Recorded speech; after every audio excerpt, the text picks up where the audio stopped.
Hello guys, कैसे आप सब। सीईटी का रिजल्ट आ चुका है। आई थिंक बहुत सारे बहुत खुश होंगे और कुछ की नींद उड़ चुकी है। आई थिंक रात को ही धमाका हुआ है, तो जिसका आप सबको बेसब्री से इंतजार था वो रिजल्ट आपके सामने है।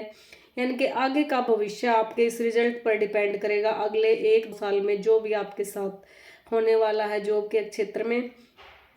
तो सबसे पहले बात कर लेते हैं। देखो, जिसको भी अपना स्कोर बताना है वो अपना कमेंट कर सकते हैं। एक मैं स्कोर का ये बताऊंगी कि अपने अकॉर्डिंग बताती हूँ मैं भाई, कि कितने मार्क्स वाले सेफ जोन में रहेंगे, कितने मार्क्स वाले बिल्कुल बाउंड्री लाइन पे हैं कि उनको डाउट रहेगा, नम आ भी सकता है मेन में और नहीं भी आ सकता है। कुछ ऐसे हैं जिनका कुछ ही सिलेक्टेड एक दो या टेक्निकल पोस्ट में आ जाएगा, बाकी कहीं पे भी उनको नाम देखने को नहीं मिलेगा। तो वो अपना मैं जो भी रो स्कोर की आपको बताती हूँ कि किसका कितना शिफ्ट के हिसाब से नॉर्मलाइजेशन हुआ, हम उस पर भी बात करेंगे कि किस में सबसे ज़्यादा बेनिफिट मिला है और किन का सबसे ज़्यादा नुकसान हुआ है। ठीक है गाइज। और ये भी हम डिस्कस करेंगे कि जिसका स्कोर कम हुआ है 60 से कम, आई थिंक, ठीक है, उनको आगे अब क्या करना है। पहली बात तो थोड़ा सा चिल हो जाओ, थोड़ी गहरी सांस लो, मतलब शांत रहो। ठीक है, ज्यादा हाइपर होने की, टेंशन लेने की कोई जरूरत नहीं है। देखो, आ गया हो गया, तुम्हारे हाथ में क्या था, पढ़ना। तुमने पढ़ के अपना पेपर दे दिया, मेहनत करके दे दिया। गवर्नमेंट के हाथ में रिजल्ट देना था, वो रिजल्ट दे दिया। अब वो कैसा है, तुम्हारे अनुसार रिजल्ट है या नहीं है, कोई बात नहीं भाई। हर चीज अपने, कोई भी चीजें जीवन में तुम्हारे अनुसार नहीं होंगी कभी भी। ठीक है, हमें हमेशा वो मिलता है जो वो चाहता है। ठीक है, हम अपनी ओर से मेहनत कर रहे हैं, ये ठीक है। अब 10 बच्चे मेहनत कर रहे हैं एक ही लाइन में, बिल्कुल 10 के 10 ने 8-8 घंटे पढ़ाई करी है, लेकिन सबका रिजल्ट अलग अलग है। क्यों? कुछ ये बोलते हैं ना, हम मेहनत करते हैं फिर भी फल उसके अनुसार क्यों नहीं मिलता। या फिर कुछ चीजें आपकी डेस्टिनी में भी होती हैं। 10 के 10 ने इक्वल मेहनत करी, फिर भी 4 सिलेक्ट हैं और 6 सिलेक्ट नहीं। क्यों? उनकी क्या कोई मेहनत में कमी थी? नहीं, उनके लिख रखा था आपको यहाँ से आगे बढ़ना, और उनके किस्मत में कुछ और था। तो अपनी डेस्टिनी को समझ जाओ, और कुछ भी ज्यादा फील करने की, स्ट्रेस लेने की कुछ भी जरूरत नहीं है। समझ गए आप। पहली बात तो सुन लो, अपने नंबर के अनुसार नॉर्मलाइजेशन की बात करेंगे हम। सबसे सबसे ज्यादा फायदा हुआ है 26 की मॉर्निंग की शिफ्ट वालों को, क्योंकि पहली शिफ्ट थी, हार्ड भी था ना उनको। पहले प्रिडिक्शन थी कि इस लेवल का पेपर आएगा, तो फर्स्ट शिफ्ट वाले तो वैसे मारे जाते हैं, तो उनको सबसे ज्यादा बेनिफिट दिया है। बेनिफिट इतने नंबर का, 10-12 नंबर तक भी बेनिफिट मिला है उनको। और जो 27 मॉर्निंग वालों का है उनको सबसे ज्यादा लॉस हुआ है। किसी के 7, 8, 5, 7 ऐसे नंबर कटे हैं उनके, खूब कटे कटे हैं मतलब। और लास्ट वाली शिफ्ट के 3-4, 2-3-4-5 ऐसे ही नंबर बढ़े हैं, मतलब 5-7 तक मैक्सिमम नंबर बढ़े हैं बस। लास्ट वालों के 5 तक ही बढ़े हैं जितने मैंने देखे हैं। और जो 26 की इवनिंग थे उनके भी कटे हैं नंबर, लेकिन सबसे ज्यादा 27 की मॉर्निंग वालों के कटे हैं, और बड़े हैं 26 की मॉर्निंग वालों के। अब देख लो तुम किस में लाइक करते हो। घूम फिर के ये बात है भाई, नॉर्मलाइजेशन तो होगी, किसी के कटने थे किसी के बढ़ने थे, वो काम तो हो चुका। ठीक है, और ये नॉर्मलाइजेशन सुप्रीम कोर्ट की गाइडलाइंस के अकॉर्डिंग हुई थी, तो इसमें कोई चेंजेस या कुछ भी तुम इसको आगे चैलेंज करो, ये चीजें तो दिमाग से निकाल दियो। ठीक है, सब कुछ रूल के अकॉर्डिंग ही हुआ है, वो ठीक है भाई। किसी को अच्छा बुरा लगने का या फिर स्कोर कम ज़्यादा होने का अलग अलग सबकी हो सकती हैं कुछ भी। ठीक है, आपकी बात कर लेते हैं हम अब सेफ स्कोर की। 80, 80 छोड़ो, 75+, 75+ जिनका स्कोर है वो इतने सेफ जोन में है कि उनके बहुत बढ़िया पोस्ट मिलेगी, टॉप की पोस्टों में उनका नाम आएगा। देखो, 80+ वालों को तो ये नहीं बोलते हैं मनपसंद मिलेगी जो वो चाहते हैं, मनपसंद का मतलब नाम आ जाएगा। देखो, आगे भी मेहनत करना है, क्योंकि इस स्कोर के बेस पे आपको जॉब तो मिली नहीं है, इसमें सिर्फ आप शॉर्ट लिस्टेड होगे टॉप पोस्ट के लिए। यानी कि जिसके जितने नंबर बढ़िया हैं 80+ वाले, तो उनका जो चाहोगे उन्हें उनका नाम। 75+ वाले भी बहुत बढ़िया स्कोर है। और रही बात, यानी कि 70+ वाले, कहीं ना कहीं आपको हर हाल में आपका नाम पोस्ट को में देखने को मिलेगा। जिनका न है 60 से 70 में, वो थोड़ा सा डाउटफुल रहेंगे। 60 से 70 वालों का इतना डाउटफुल है कि नाम तो आएगा, कुछ पोस्ट में आएगा, सभी में नहीं आएगा, 60 से 70 वालों का। ठीक है, ये सबको पता है 10 गुना आएंगे, लेकिन 10 गुना में भी सभी का नहीं आएगा। ठीक है ना। अब जैसे पोस्ट आ गई भाई 15 टाइप की, ठीक है, 15 टाइप की सोचा तो सब 15 के 15 में जैसे मैं एग्जाम दूर, फिर मैं खुद चूज करूँ मैं कौन सी ने रिजेक्ट मारूँ और कौन सी सिलेक्ट करूँ। लेकिन उस 15 में से आपका शायद 5 में देखने को मिले, इतना फर्क आपको देखने को मिल सकता। रही बात 50 से 60 वाले, ये सबसे अनसेफ जोन में है।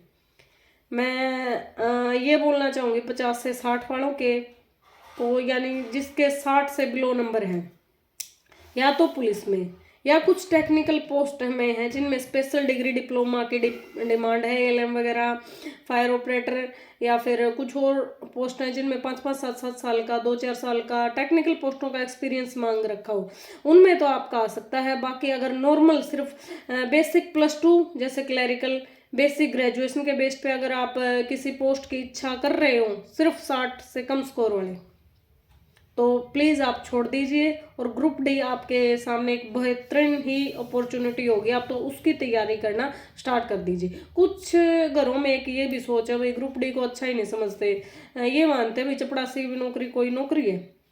तो देखो, घरों की बात नहीं करूंगी मैं, इंसान की बात करूंगी। जब आपकी जेब खाली होती है तो ये ग्रुप डी 29,000 की नौकरी भी बहुत बड़ी होती है, क्योंकि जब खाली जेब होती है ना तो हम रुतबे से ज़्यादा पैसे को इज्जत देते हैं, ऐसा पैसा जो हमारी फिक्स इनकम हो।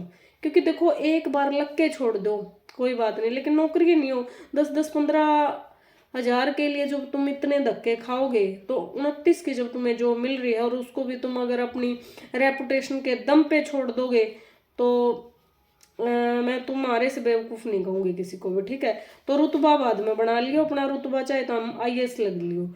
तो अगर आपके पास कोई भी जॉब नहीं है तो ग्रुप डी की भी कहने के लिए छोटी नौकरी है। हमने भी ग्रुप डी की नौकरी करी है, बहुत खुश होके करी है, कोई नहीं सोचा हमारा परिवार है। अरे ऐसे वैसे एक चीज़ बताऊँ, आम घरों के बच्चे हैं ना, आम घरों के बच्चों के लिए पहली बात तो सरकारी नौकरी की तैयारी कर रहे हो तो आम घरों के तभी आप नौकरी की तैयारी कर रहे, नहीं तो आप कोई ना कोई बिजनेस स्टार्ट कर देते। ठीक है, इतना लंबा तो आप करते नहीं, यूपीएससी कोई बढ़िया की कर दे, नॉर्मल थोड़ा सीईटी के पेपर तो वही देता है जिसकी जिंदगी में यानी कि कोई भी मिल जाए, लेकिन वो नहीं होता है कि मेरे को सरकारी नौकरी चाहिए बस। ठीक है, रेपुटेशन एक चीज़ तो सारी उम्र चांस है तुम्हारे पास, चाहे तो हम कितनी बड़ी ले लियो, डी तक ए तक भी पहुंच सको, वो तुम्हारे हाथ में। लेकिन एक टाइम नहीं कहा कुछ हाथ में नहीं, फिर भी सपने इतने बड़े ले रहे हैं ना ना मैं तो यही दूंगा, तो वो कहीं ना कहीं आपकी गलत चॉइस हो सकती है। बाकी आप समझदार हो, मेरे को लगता है मैंने आपको सबको समझदार दिया होगा। अगर ध्यान से आप वीडियो को देखेंगे तो आपको समझ में आ जाएगा कितना स्कोर कितना है। तो आप बार बार कमेंट करके ना पूछना प्लीज़, मेरे इतने आए हैं मैं क्या करूं, मेरे इतने आए हैं प्लीज़। भाई बार बार एक ही क्वेश्चन का जवाब दे के मैं भी थक जाती हूँ। ऑल द बेस्ट, इतना बोलती हूँ। जिसका भी कम आया है प्लीज़ थोड़ा सा भी इसको दिल पे लेने की, उदास होने की मत सोचो, क्योंकि जो भी होता है अपनी लाइफ में हर चीज़ लिखित है। ये चीज़ें इसलिए घटित होती हैं, ये नंबर आपके इसीलिए कम आए हैं क्योंकि उस परमात्मा ने, भगवान ने आपके लिए इस जॉब को चुना ही नहीं, उसने आपके लिए कुछ और लिख रखा होगा, इसीलिए आपको यहाँ से वंचित किया है। अब आप जितना इस चीज़ को जल्दी समझ जाओगे उतना ही आपके लिए ठीक हो जाएगा, क्योंकि मैं इस टाइम से गुजर चुकी हूँ। मैंने अपनी लाइफ के कई साल बैंकिंग के दिए हैं। बैंकिंग में हर बार मेरा स्कोर इतना कम आता था, मतलब पेपर दे दे के इतनी हद हो गई थी बस, जैसे तुम टेंशन में नहीं हो ऐसे ही कुछ ना कुछ बहुत बुरे विचार आते थे दिमाग में। लेकिन आज मैं जहाँ पे हूँ वो चीज़ मैं समझ चुकी हूँ कि उस टाइम मेरा इतनी मेहनत करने के बावजूद भी, सच बताती हूँ, मैंने ग्रुप सी डी यानी कि हरियाणा HSC के लिए इतनी मेहनत नहीं करी थी जितनी मैंने टीचिंग और अपनी बैंकिंग लाइन के लिए करी थी। बहुत ज़्यादा मेहनत करी थी, वहाँ से मेरे को कोई रिजल्ट नहीं आया। लेकिन आज मैं जिस जॉब पे हूँ उसके लिए मैंने मेहनत नहीं करी थी। ये क्यों मिली है मुझे? क्योंकि इसके पीछे मेरी एक डेस्टिनी नहीं होती आपकी लाइफ में, यही लिख रखा है। तो जो लिख रखा है उससे हम चाह कर भी नहीं बच सकते। तो जो तुम्हारे लिख रखा है, देखो मेहनत करते रहो, मेहनत से पीछे हट गए तो फिर वैसे ही चॉइस नहीं रहती कुछ भी। तो इतना बोलती हूँ, अगर आप का स्कोर कम भी आ रहा है तो कुछ ना कुछ ये लेके चलो आपकी लाइफ में। ग्रुप डी या फिर टीचिंग की, KVS NVS हर जगह के सेंटर के फार्म निकले हुए हैं, कहीं ना कहीं आपको कोई और लग जाएगी।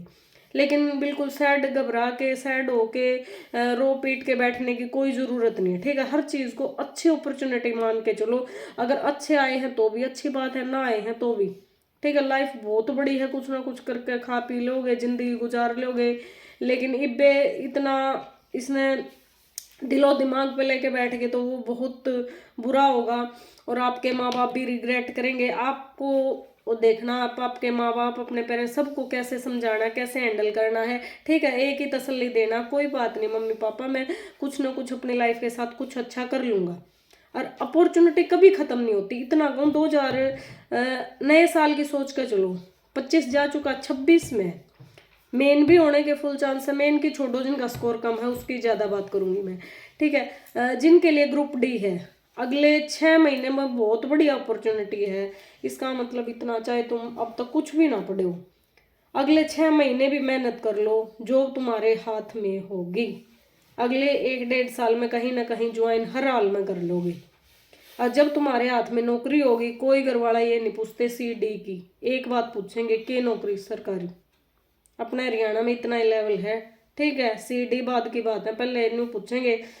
चाहे कितने बड़ी रेपुटेटेड कंपनी में काम कर रहे हो, अगर किसी गांव में कहीं और देहाती कहीं पे भी अगर आप बैठोगे ना, सरकारी है या प्राइवेट है, एक बात पूछी जाती है, उसकी तनख्वाह से ज़्यादा सरकारी और प्राइवेट की वैल्यू होती है। तो आई थिंक समझ गए होगे। तो डी के लिए अपने एफर्ट लगाने स्टार्ट कर दो, मेहनत करनी स्टार्ट कर दो। मैंने पहले भी वीडियो बनाई हुई है डी का क्या क्या सिलेबस आएगा, तो उसके अनुसार पढ़ना स्टार्ट कर दो। फिर भी कोई दिक्कत आती है तो कोशिश करूंगी मैं जल्दी ही लाइव आते रहूँ, आपकी सारी प्रॉब्लम को सोल्व करती रहूँ। तो ऑल द बेस्ट, ठीक है। नेगेटिव बिल्कुल नहीं होना, बिल्कुल खुश होके अच्छे से तैयारी में लग जाना है। हर चीज़ पहले से ही तय है, हम सिर्फ उसका एक जरिया है या छोटा सा एक हिस्सा है, ठीक है। सब कुछ हमारा पहले से ही तय है। अगर मैं भी अपनी ज़िंदगी के पीछे उठा के देखूं तो ये क्यों नहीं हुआ, वो क्यों नहीं हुआ, KVS दिए हैं और DSSB के मैंने पेपर दिए हैं, क्लैरिकल के दिए हैं, मतलब कोई इतने एग्जाम में फेल हुई हूँ, इतने एग्जाम में, मतलब मेरे तो खुद घर वाले मेरे को ये बोलते हैं कि इतने फेल होने के बाद तू मतलब एक नकटी नहीं हो रहा, नकटी सी होगी थी, फिर भी लगी रही। हमने तो उम्मीद छोड़ दी थी भाई आगे शायद ही इस लड़के का कुछ होगा। सारे ने सोच कर गया हृदय मैंने कोई प्राइवेट नौकरी पकड़ ले बेटा, 10-15 ही जितने मिलते हैं छोड़ दे, ठीक है। फिर वो आपा ने देखना होगा ना, कोई बात नहीं, आगे लगे रहुआ, तो वो तुम्हारे हाथ में है, लगे रहो। लगे रहने वालों को तो कुछ ना कुछ मिल जाता है, लेकिन हार मान के उदास होके तैयारी छोड़ दोगे फिर कुछ नहीं है, ठीक है। एज कोई बड़ा फैक्टर नहीं है, क्या पता 25 साल का नहीं लगेगा, 35 साल का लग जाएगा, ठीक है। इस चीज़ में अपने आप को कम मानो। और एक मैरिड अनमैरिड का बहुत बड़ा फर्क होता है।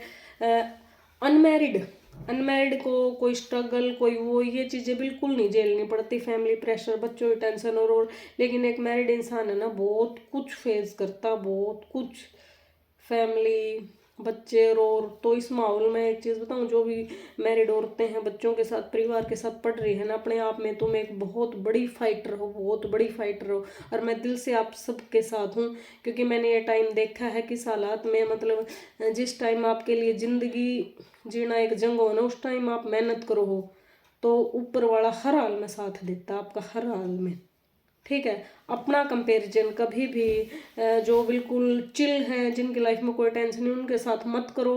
अपनी एक अलग लाइफ है, अनमैरिडों की एक अलग लाइफ होती है, जिम्मेदारी, टेंशन और इतना सब कुछ इस भर का जब आप पढ़ने बैठा है ना, तो मैं तो मानती हूँ भाई, मतलब हमें किसी और के साथ अपना कंपैरिजन करने की कोई ज़रूरत नहीं है, ठीक है।